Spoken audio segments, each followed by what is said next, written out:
Everybody to this session about new fruits and vegetables and design, and it's your lucky day because this is going to be the most interesting session of Fruit Logistica 2025. So thank you all for coming.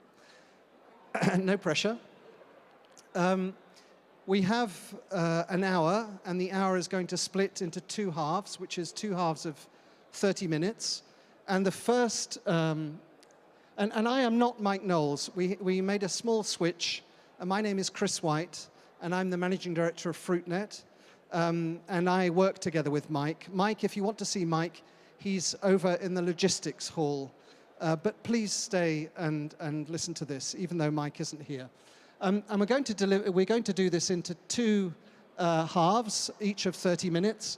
With the first part of this session about new fruits and vegetables by design, as you can see there, about how can new breeding techniques deliver more successful products in future. And we'll have two presentations there. The first by Anup Karva, and then we've got Anke Sorensen. And after Anup's presentation, there'll be a chance for some questions, and then we'll switch straight to Anke. There will be the chance then to ask Anke some questions. And then they'll leave the stage, and I'm then joined by my panel, my expert panel of three, Bouke van Lenteren of Rijkswaan, Luc van Werbeek, who's of the VBT, and Kopa Kojika, a seed breeder, a producer, and then by Maria Wiloch of ICA Gruppen, which is the largest retailer in Sweden and one of the most important retailers, as you all know, in the whole of Europe. So we'll get the retailer's perspective on this whole issue about about this topic about new fruits and vegetables by design. So I want lots of questions, please. Hold up your hand and I'll come with a microphone and you can ask them during the course of this session. Okay, so let's start with Dr. Anup Karva. Anup, please, if you join us on the stage, and a nice round of applause. Thank you.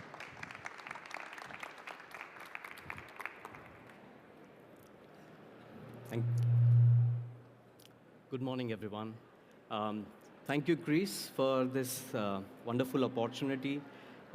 It's a rich opportunity, indeed very delighted to be here and share our journey of commercialization and development with all of you.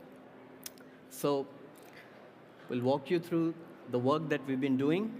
Now, it's a very pertinent question, why it matters. The problem that we are attempting to solve is affecting 130 plus countries worldwide. We all saw how the world stopped during the COVID-19, and the same is happening with bananas. It's affected by one of the deleterious pandemic, Fusarium wilt tropical race 4. And if you see, the impact is alarming. It's already very serious in Southeast Asia, in Australia, Africa, Latin America, and it's spreading. More than 170,000 hectares worldwide, just in Peru, is also affected. And not only this, but Fusarium is also a problem in other crops. And the situation in Philippines or Southeast Asia is even more serious, where the farmers have to really quarantine the patches that are infected and abandon the farm. And this has impacted the economics and the trade of those countries who were at one point dominating the trade. And if you see the statistics, Philippines was at number 3 last year, and just this January, it's at number 4 in the exports because of these diseases. Here, we are very pleased to present Innogreen, which is a natural Cavendish mutant variety identified by our team in Philippines from the infested graveyard of Fusarium wilt TR4. It's a natural Cavendish mutant. It has a robust tolerance. The photograph that you see is compared with Williams. So it's a mutation in Williams, and it's natural. It's nature-derived. It has distinctive male flowers and robust dotter plants. What we have done is we have taken this mutation and undertaken a systematic propagation through tissue culture techniques and have commenced commercialization. We've sold around 500,000 saplings in the region of Davao with several cooperatives and large growers who have tested this variety for now 6 generations already, and the mutation is intact. You see the vigorous plant growth and the root difference of Inogreen versus the counterpart, Williams. And the best feature, the beautiful feature of this natural mutant is it stays green. Even the male flower, as you can see here, it remains green. It's early, and it escapes the disease. And the daughter plants are quite vigorous, so there are, a good turnaround. This would be a potential open source solution for growers across different geographies that are affected with this problem, and would also not have any regulatory issues and obstacles to commercialize. And the fruit, the best part is it meets the market demand. So what we have done subsequently here is the nursery propagation and then the commercial cultivation that you see. And the bunch profile, as you can observe here in this slide, has a very high and impressive bunch weight without any maturity stain, meaning the grower can harvest a high bunch yield. Currently, the farms or the patches that are affected by Fusarium, the growers are forced to harvest early, which leads to reduction in the bunch weight and letting go of the full maturity, because the fruit is then impacted with the maturity stain in the infected plants. But in Inogreen, the growers can harvest really until the full calibration, the maturity, and the fingers, which are free of maturity stain, and delivers marketable bunch weight and higher income to the grower. The ripening effect, as you can see, is very much acceptable for the retail market. It's very pleasing and acceptable banana. It's sold on the beauty. If there are any spots or any discoloration, it is not accepted by the consumer, and therefore the color is very much preferred. Here you see Inogreen exhibits that market acceptance and is really a potential natural solution. It's a tolerant variety. It has a very good ability to recover the disease. The second solution, again, it's a nature-derived. It's an organic biocontrol vaccine. It's a 2-in-1. This is invented in India. And you see here a photograph of confrontation assay with the TR4 pathogen, isolated and co-cultivated with these library of microbes that were screened, that had a very high antagonistic effect to control Fusarium TR4 race. Not only this race, but we tested several strains of Fusarium from TR1 to subtropical races. And then the farm on the left side you see is before and after restoration of the affected plots. It's pertinent to mention this can be applied with versatile application methods. It's 100% water soluble. It can also be administered as an injection.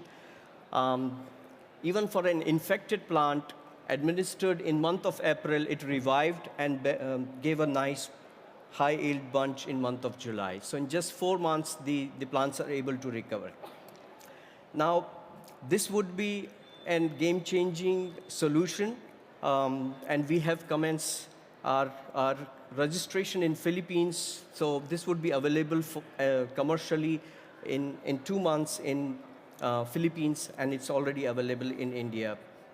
We have started our work in various other countries, and we are very much open for collaboration and discussion to expand this as an open source solution, which would go as an integrated, sustainable solution along with the natural mutant Inogreen as well.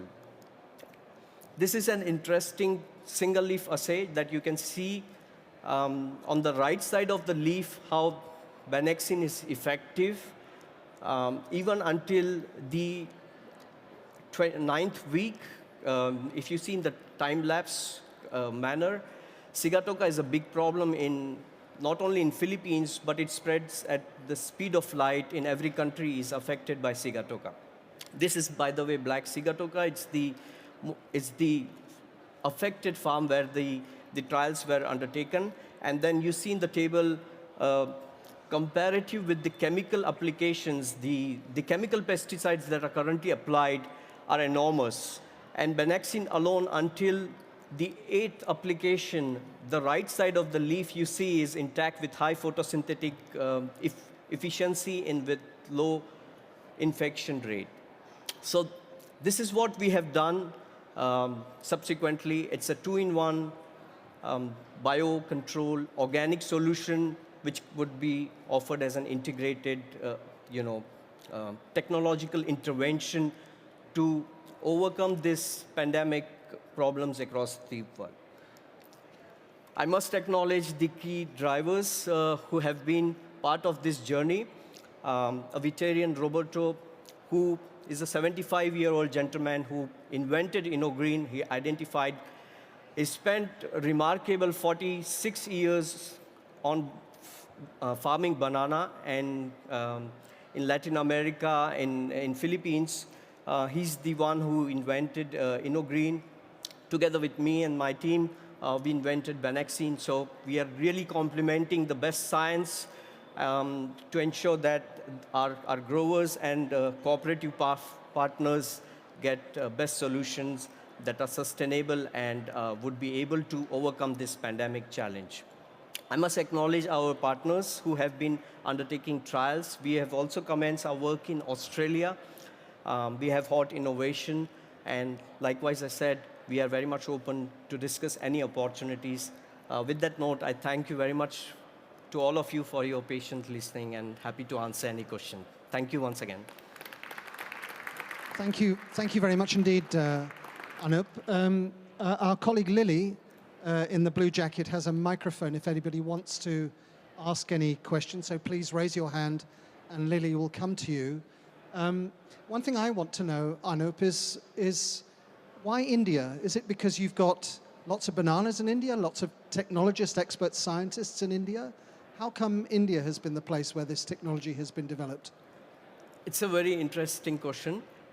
India has an hardy climatic zones from where we have isolated several niche native microbes. And 2016 is the year when TR4 was first reported in India. And then it was isolated and confirmed with a sequencing that it was really TR4. And at that point, we had this very interesting, unique library of microbes isolated from sand dunes to hot springs, which were then screened in a confrontation assays. So the journey from lab to pot trials to the field has been quite lengthy. And that's where the genesis of Benaxine is. And InnoGreen is all Philippines, so I hope that answers. But the fact of being able to develop this in India is because also you're a closed market for bananas. It's not like you're importing from many different countries. You're self-sufficient in bananas in India as well. Yes, India is the largest producer of banana, yet only 0.5% of Indian banana is exported.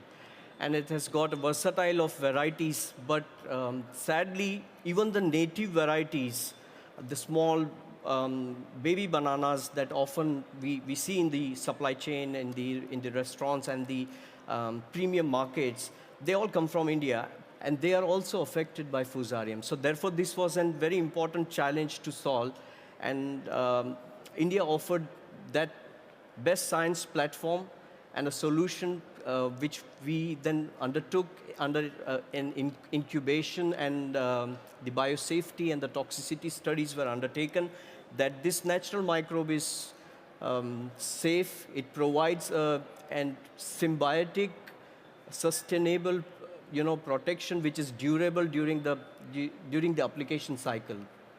And of course, you mentioned about the Philippines in your presentation just now, and the Philippines is a very major supplier to the Asian market in particular, where I think it's the largest single supplier. So investors, the developers of this, the owners of this, must be very excited about the opportunities to help solve some of the problems they have in the Philippines. How far down the line are you in introducing this technology to the Philippines now? So I'll answer this in two parts. Sadly, as I said, Philippines was really at the forefront of the trade and economics. And last year, if you see the dynamics, it was at number 3, and this year it's on number 4. So it's really losing that grip on being a champion in supplying premium grade of bananas.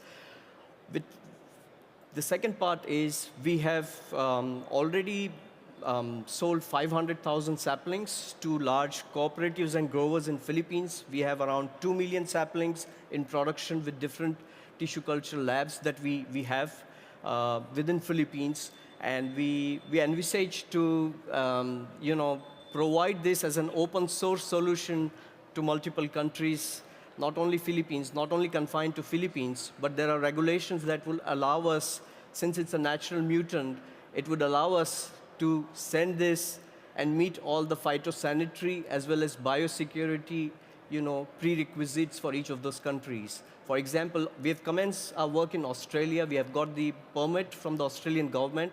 We would be sending the saplings and then scaling up. So it's only the matter of time. It needs to be upscaled because it's a live inventory that one has to produce, and it takes time.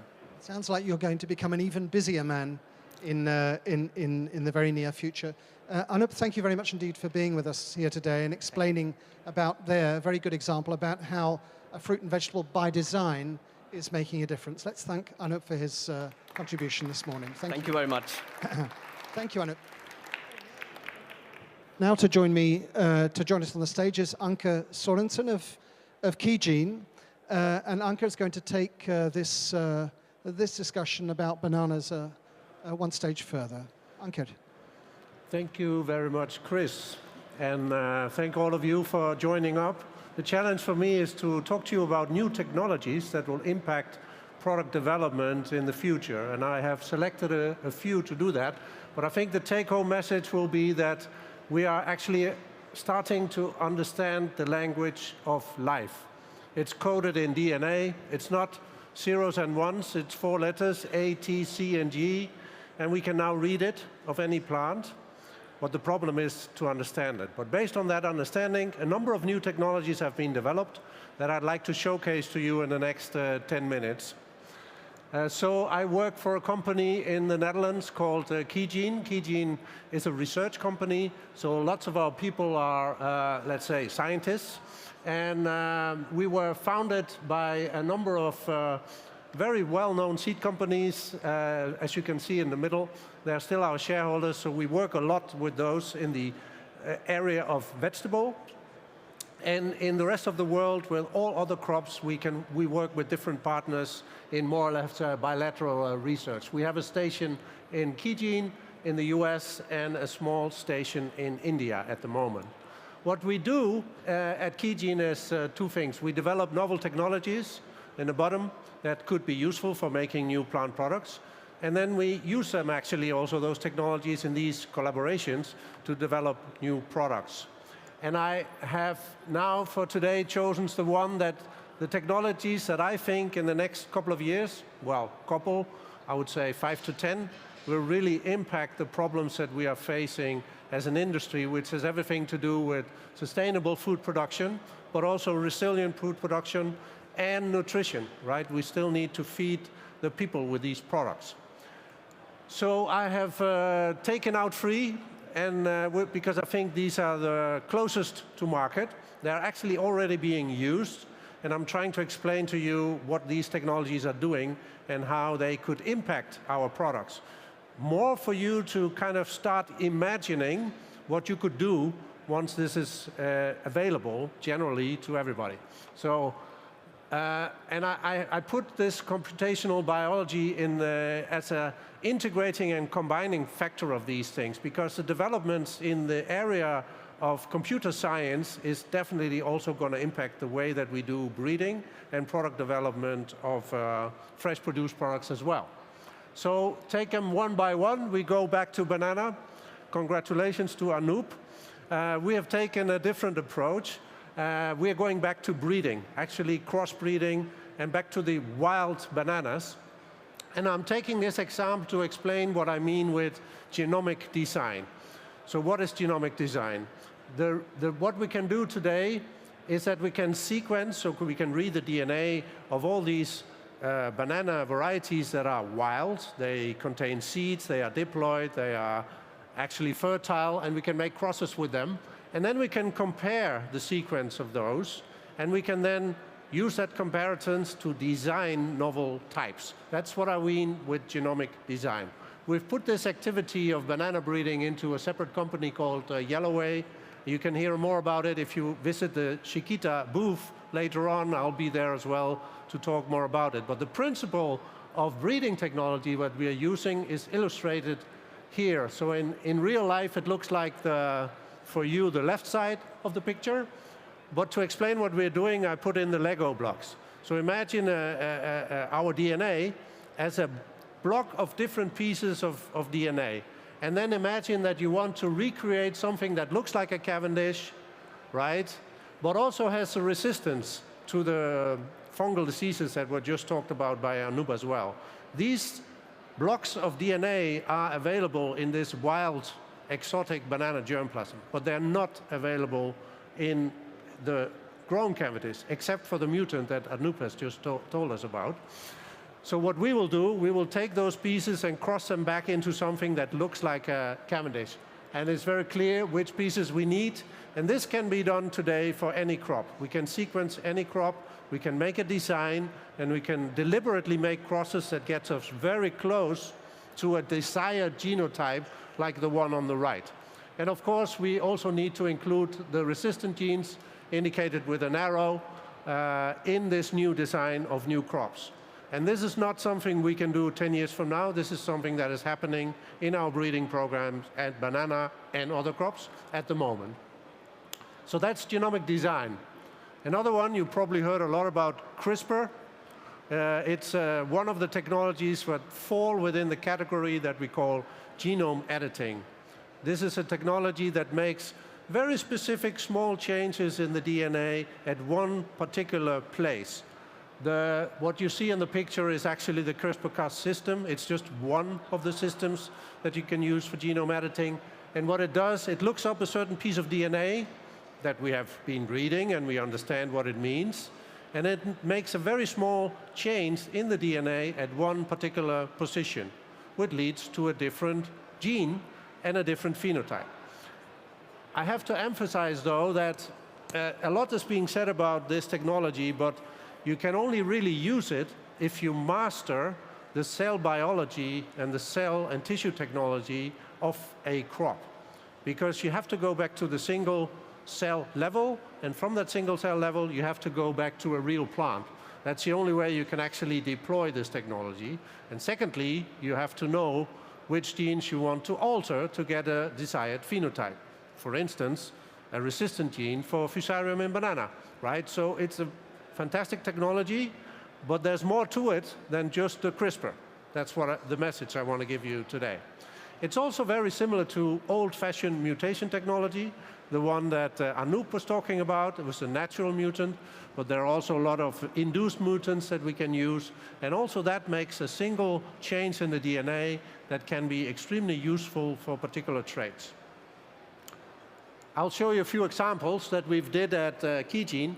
One is not a fresh produce, I'm sorry, it's chicory, but it's just to give an example. So in chicory, we are very interested in particular metabolites in the chicory, but it also has some off flavors that we want to get rid of. And we know the metabolic pathways that makes these molecules.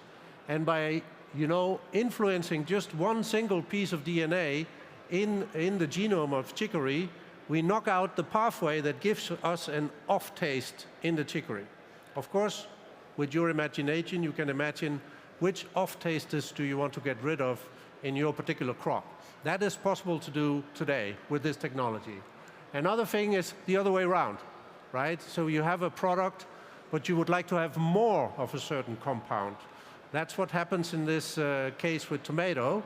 You see a very much elevated beta-carotene level, which is just one single change in the DNA that we have made to make the gene that makes beta-carotenoid much, much more active in this world. So these are also things that you can imagine. So one is getting rid of the stuff you don't want to be there, and the other one is getting more of the stuff that you do want to have in your product. And the last one, of course, which we are doing together with our shareholders also, is with resistances. So you might say, well, that might not be as interesting for this forum, but it definitely is for the growers. And it actually also is for the whole agenda of sustainable production of food. It keeps on being an enormous problem, disease problems, whether it's a virus, a fungus, bacteria, or even insects. And it has a huge impact on the footprint of the crop. So also this technology is very useful to tackle these kind of things. This is an example of pepper, where again, one single change had turned a susceptible pepper into a resistant pepper for this particular virus disease. Just for you to start imagining what these technologies can do. And then the last one is new. You probably never heard about it. It's a new technology that Keygen has invented, and we call it 2S1, which means that we take a known cultivar, and it's a bit maybe a strange image for you, but it's a meristem. It's a place where plants grow. They grow from meristems, right? We take a donor, which has a complete different genotype, and we merge the two of them into a new cultivar, which we now call a graft hybrid. And we do that by taking the outer layer of the second cultivar, the donor, and put it onto the existing donor, right? So that is something we can do now. And again, you can start imagining what you can do with this. There are some examples in nature where this has already happened. So it's a natural process that we have now learned to expedite in the lab and to make it on design. And this is an example of peach, where the outer layer of the purple piece is another genotype than the inner layer. And the very well-known examples is from grapevine. You know the series of Pinot Gris, Pinot Noir, and the Pinot Blanc. These are actually changes in the layers of the plant. And now we can actually make those things on demand, on design. And we have a number of things we have already worked out. These are the showcases that we've made in Keygen. So the first one, you see a potato with a new skin. So we take a potato and we make a red potato out of it. Maybe not that interesting, but for a showcase it works really well. The other one is interesting characteristics from a wild tomato that we can put onto a cultivated tomato. And the third one is maybe more appealing to you guys. It completely changed the taste and flavor profile of a pepper by putting on a different outer skin on the pepper. So these technologies are now also available for product design, I would say. So again, back to the starting point and the problems. Just a summary for you. I think the technologies are there that can really impact how we make products in the future. And I think that two things are important. They need to be integrated. So by standing alone, it won't work. We need the knowledge of the DNA, we need the technology, and we need actually also another thing, which I tried to exemplify here, and something we tried over the last years, is to build actually an innovation system instead of just, let's say, separate pieces. So we are working together with more partners in the industry to kind of figure out how to innovate all across the chain. I am a very strong believer of that innovation model, that it's no longer enough that we invent a new technology and then we ask somebody else to use it, and then we ask somebody to produce plants with it, and we ask the retailers to sell it. We are actually trying to build now systems where all these people start to talk with each other and figure out what actually to innovate together. So that would be my message for you for today. Thank you very much. Thank you. Stay there. Any questions from anybody to Anker at this moment? No? Okay. Yes, please. Where's the microphone? Lily's just coming with a microphone. If you could tell us who you are and where you're from, so everybody knows when you ask your question. Hi, good morning. My name is Chris Bardas. I'm coming from the Netherlands, from Svensson company. I was wondering if you are planning to have any kind of breeding techniques for tomatoes, peppers, or other vegetables that they're growing in climate. Just bring it a bit closer. Sorry, in the greenhouses, in the controlled climate environments, microclimate environments, that they can optimize not the taste or the flavor or any kind of disease, but more the usage of humidity, of light usage, etc., etc. Thank you very much. Thank you. Thank you for the question. So I think to repeat, the question is whether we are going to work also on technologies that can help growing plants in a more controlled environment in terms of light, humidity, and things like that. So controlled agriculture. And the answer is yes. And I think the example I gave with the skin is exactly that. I have to warn you, the knowledge about this is quite limited. So we still need quite some research to figure out would a different skin, a different type of outer layer of the plant be beneficial, for instance, for water control, for gas exchange, and how does it actually influence the productivity and the resilience of those plants once we start changing those skins? Not much is known about that because of the very early nature of the technology, but definitely in our thoughts, we think that this could also be very useful to attack the questions that you are posing. Thank you for the question. I have a question, actually, Anker, and it's something we'll come on to in the next part of the panel discussion. But why? I'm old enough to remember when we had Flavor Saver tomatoes, which had a long shelf life, and there was a big consumer reaction against them, a big regulatory action against GMOs. This isn't GMO, or it is GMO? So the only thing that is debated in my presentation is the genome editing stuff. So the genomic design, the layer technology, the mutation breeding is definitely non-GM. About genome editing, discussions are still ongoing.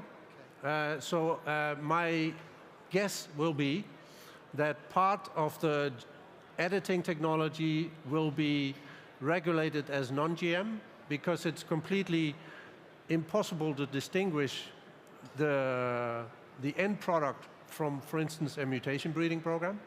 And other parts of the editing technology, for instance, if you introduce a whole gene, will be more regulated like a GM.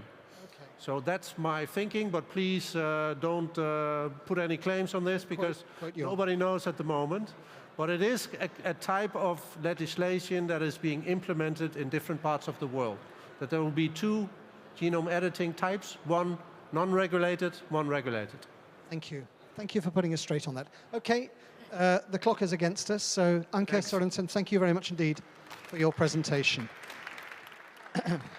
Right, we come on now to the panel discussion for the next 20 minutes, where we're going to talk about all of these issues. Please, if I could flick the slide to our panel.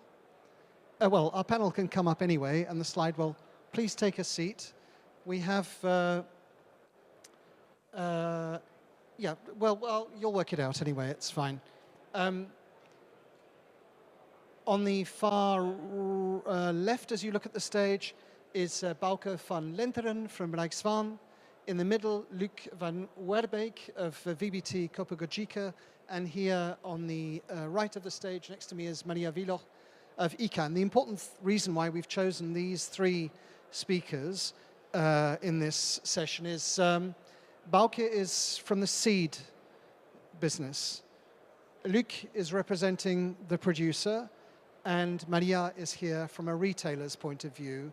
And I'd like to explore how we see some of these developments and what we think of this. And I thought perhaps where I'd start is, Bauke, with you. I remember standing in a field in the Netherlands looking at iceberg lettuce. True. And you were talking about all these new varieties of iceberg lettuce you were doing and the time it takes to do it and the expense that it takes and stuff. The technology is there to do this much more quickly these days, isn't it? Yeah. Do you see this and think, wow, this is great? Now, you've seen on the sheet, right, that we are, that Rijkswaan is a partner in Kijin, they're one of the founders. And so for us, it's really important that the fundamental research to build our toolbox of techniques that we can use, that we do that as an industry also together. So I think people like Anker, there are not a lot of them who can explain it this well, so that's brilliant. And that's where you see companies cooperate, you mean? Yeah, because this is for everybody, right? We need to learn about how these pathways work and how we can use the technology. And I think we can better do it together. And so some of these techniques we use, right, already, the ones that are allowed here in Europe, we already use for ages, making combinations. But I think what the most important thing is that Anker said is that you can only use that technology if you know where it's happening on the genome, right? What's happening inside that iceberg at a certain moment in time. And then you can start using the technology to improve or work on it by design. And that is the same thing I had with the question about from Swenson about the tomatoes. We now have so much more technology to learn about tomato growing in greenhouses. It is a controlled environment, but still lots of things going on. But we have all these sensors, we're building up more data, and that's, I think, why the computational part of it, the AI part, I think we just started. But by learning what's happening in the plant and what's happening in the climate, we can learn what's happening in the plant itself, and then we can start using the techniques. But we need to do both, right? We cannot only, if you only have the technique, you still don't know what to do. Where to start in the puzzle. And at Rijkswaan, you've been very, I think, innovative, I think I'm right in saying, as being as close to the consumer as possible. So you do a lot of work with supermarkets. You have Try to, yeah. You have an important facility here in Berlin, yeah, where you replicate how things work in a supermarket. So you're trying to work also with things that consumers want, and that's where the interface with the retailer is very important, and I'll come to that in a second.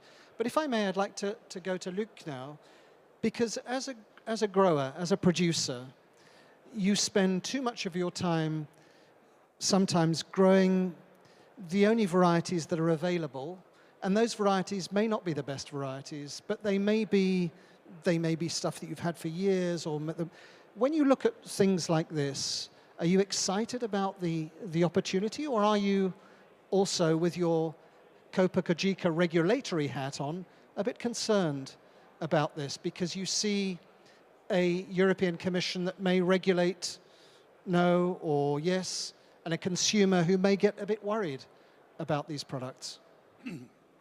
To be honest, Chris, I'm excited, really. Anker, I didn't understand let me say that I understood 10% of what you were saying, but although it's only 10%, I'm really excited. And you understood the English, but you didn't understand what he was saying. In that yes, sense. yes. No. No, what we have to do is leave the fear behind. It's crystal clear that we have to do something, because what's the challenge at this moment for a grower, for a producer? The thing is that we have to do more all the time. We have to produce more. We have to guarantee availability of fruit and vegetables for, within a couple of years, 10, 11 billion people living in cities. So we have to produce more, we have to do more, higher quality, sustainable. That's the thing, the challenge for us. And if I look at the recent history, we have to do this with less tools. So please, Anker, please, Bouke, please, everyone who is here, let's embrace this new technology. Let's embrace it. Let's work on it, because it's clear for me that we need those kind of things. And if I look at, and you mentioned it, the European Commission, the risk is there that we are getting behind in the world. And that's the fear I have. If I saw the approach in Green Deal and the fear of plant protection products, I think this is really a huge challenge for producers. The toolbox is getting smaller and smaller, although the challenges in diseases, in pests. I don't know if there's somebody from Italy here. It's really threatening pear growing in Italy. So we have to do more. We have to speed up recognition. We are working in Europe with the three zones. Is this the right approach? I doubt it. So please, let's get on. Let's invest in innovation. Don't be afraid of it. It's the future for us. That's very good to hear, and I'm sure the 100,000 people who are here at Fruit Logistica today would all support that message. We want to see that innovation. The problem is, and you've mentioned this already, is that we have a regulatory framework here in Europe. The old adage is America innovates, Asia duplicates, and Europe regulates. And here in Europe, we're regulating. No, you can't have that, Luke. I'm sorry, that's great, but we believe in a Green Deal that supports organic agriculture. We need the conversion to organics. And respectfully, I don't think organic agriculture and this kind of technology are happy bedfellows. What happens then? We have to think about it, Chris. And no, I was born positive, you know. And what I see at this stage is we come from a Green Deal, and it was very ambitious, and we need ambition. But now I see a little change. I see that within the new Commission, there's another approach. There's another look and feel to the agriculture. They are speaking about you're essential, you're strategic. And if you say this, then you have us to give the right tools. Then you have to give us the opportunity to produce and to work with the same tools as the rest of the world. And the difficult part will be that big companies, big investors, plant protection producers, they are going to leave Europe behind and they are going to invest somewhere else. And then I don't know what will happen, but it will be not an exciting story anymore. So that's the big risk. And I know this is a difficult message, but we have to bring this message. And scientists all over Europe, people who are in innovation, they are really intelligent enough to know what the risks are and to deal with that risk. But it's not because there's a risk that we don't have to do anything. So that's the thing I'm convinced of. So let's now talk to Maria as a retailer. And I want Maria, to talk less about your role in the supply chain and more as your role as the interface with the consumer. So the consumers are all going and buying from supermarkets, and you're bringing new products to the retail shelf all the time, and the consumer accepts them or doesn't accept them. And the beauty of supermarkets and the genius of supermarkets is they tend to sell what the consumer wants to buy. So all of these fantastic new by design products, you have the big challenge then of convincing the consumer that these are great products for you. When you see what you hear, I feel on the one side you must think this is excellent, but on the other side you must think, oh my God, I've got a lot of sleepless nights trying to see how I can convince the consumer of these products. Do you see it that way? I would say yes. There are two ways to look at this. I mean, if you look, normally we say from farm to fork. That's been the narrative for many, many years.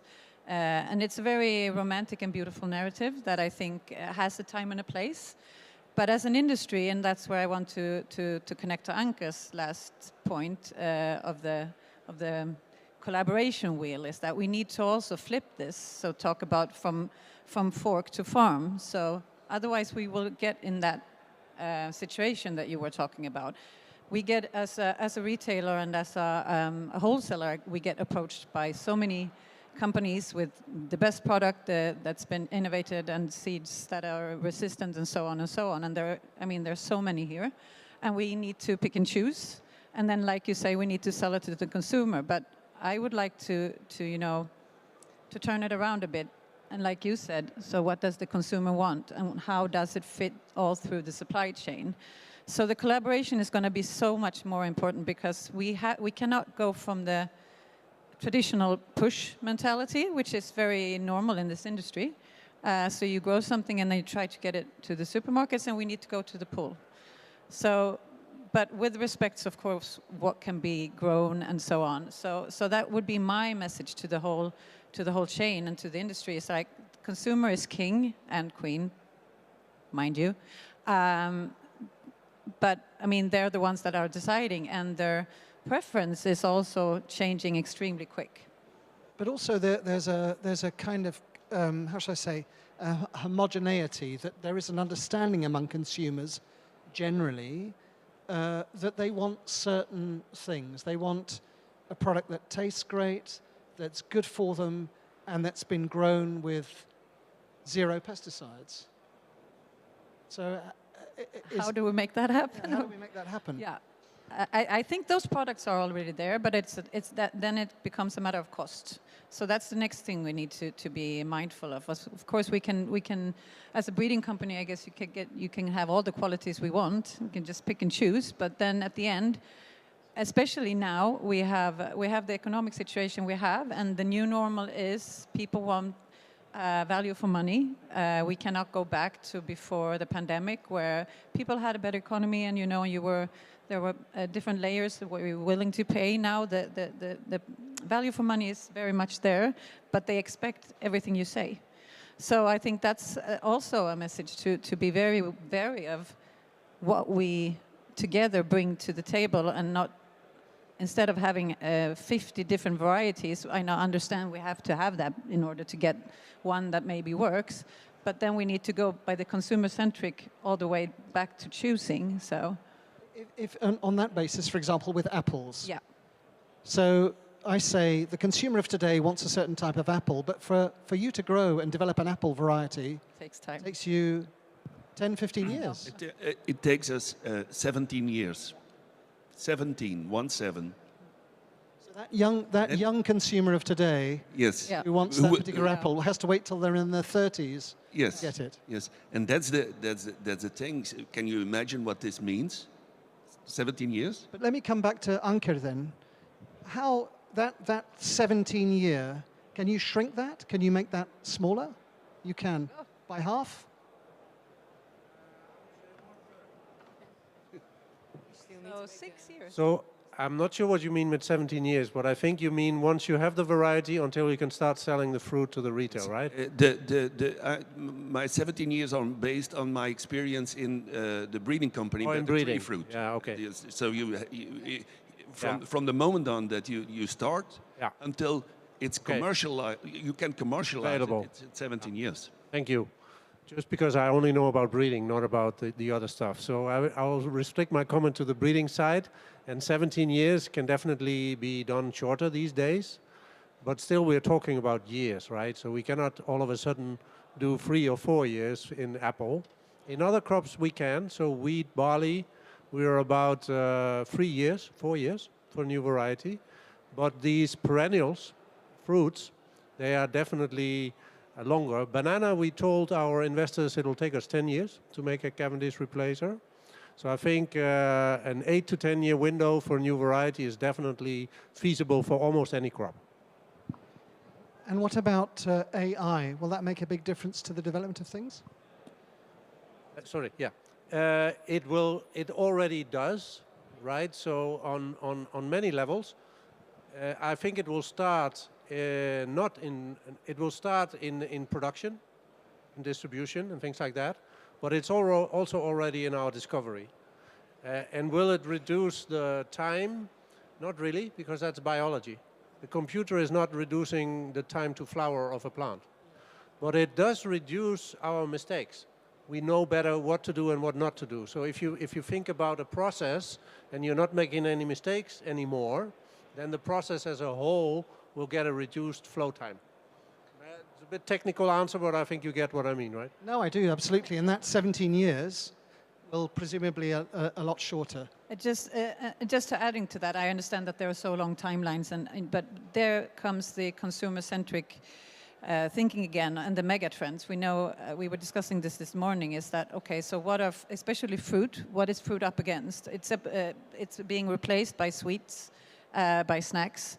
So we can probably be quite sure that the consumer is going to go for sweeter, more tastier produce in the long run. So that's where we need to go. And then, of course, you have all the diseases and those things that you are better equipped to answer. But and also the trend of health, but health with function. So vegetables that are high in antioxidants and so on.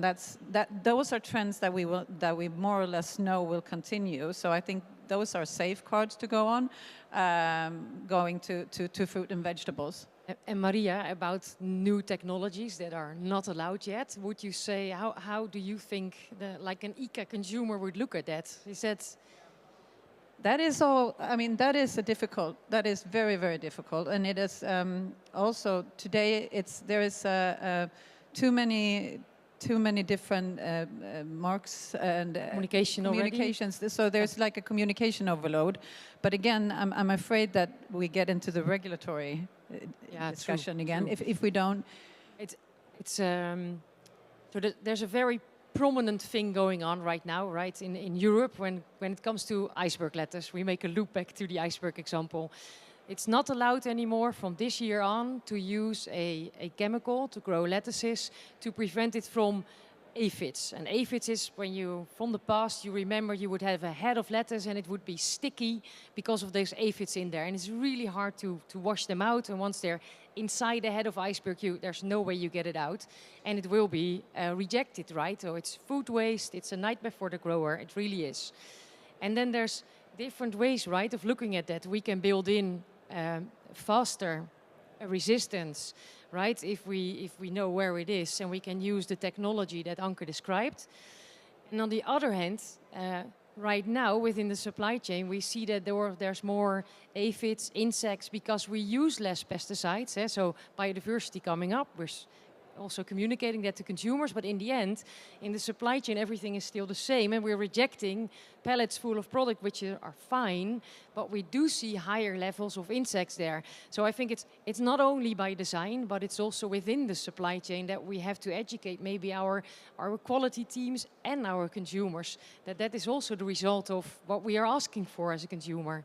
Maria? Yeah, just I think maybe in hindsight, but here as an industry, I think we kind of failed, because if we were to be, to have a standard again, what we want to drive as an industry, going back to the paper and plastic initiative, if we were, all together deciding, okay, this is the level we want to be at, and it's the same with the pesticides. But if we can't get along, and if we can harmonize across Europe, then the EU will be the ones doing it. So there we need organizations to really take that perspective in, okay, so because we are different markets and we have different levels, but at least try. And I think we just have to acknowledge that that hasn't been the case. That's what I meant by embracing this, not run away from it. We to build further on the intervention, scab resistance. If we can bring this in, it's really a huge advantage, and it will result in a lot less plant protection products. So please get along with it, and that's the thing we have to do. And I'm actually convinced that the consumer of tomorrow is much, how should I say, more understanding of technology. We all walk around with a supercomputer in our pockets. We understand what a QR code is today, which we didn't understand 3 or 4 years ago. And this is just the start of this. This is just the start of this revolution that we're seeing in technology. And that makes this whole technological discussion one that I think we can have much more openly than we might have had a decade or 2 ago. Do you agree, Maria? I think so, because everybody's going to be affected. And again, as long as we all have the dictionary in our pockets, but we don't want the consumer to have 50 things to run through. We want them to have 5. And they should be unified across the EU. I meant more about almost that acceptance that technology has a role to play in food, that a few years ago it wasn't. And in fact, much of the communication that we would have in our fruit and vegetable sector was having a kind of the dirty hands of a farmer who'd grown a product in the same way that they had always grown it. And yet we know that may be true, but there's a technological kind of input into that, which I think we need to communicate more to the consumers of tomorrow, because I think they'll be more accepting of this technology. And my old analog watch tells me that we've now reached the time where I have to close this particular session. There's lots more to talk about this, but I did promise you this would be the most interesting session that you'd hear at Fruit Logistica this year. But you'll have to come back and see whether the others are just as interesting. And the next one, if you check your programs, is starting quite soon. Thank you all for coming. Let's have a nice round of applause for our three panelists, and of course Anup and Anker earlier, and enjoy the rest of the show. Thank you very much indeed for being here. Thank you.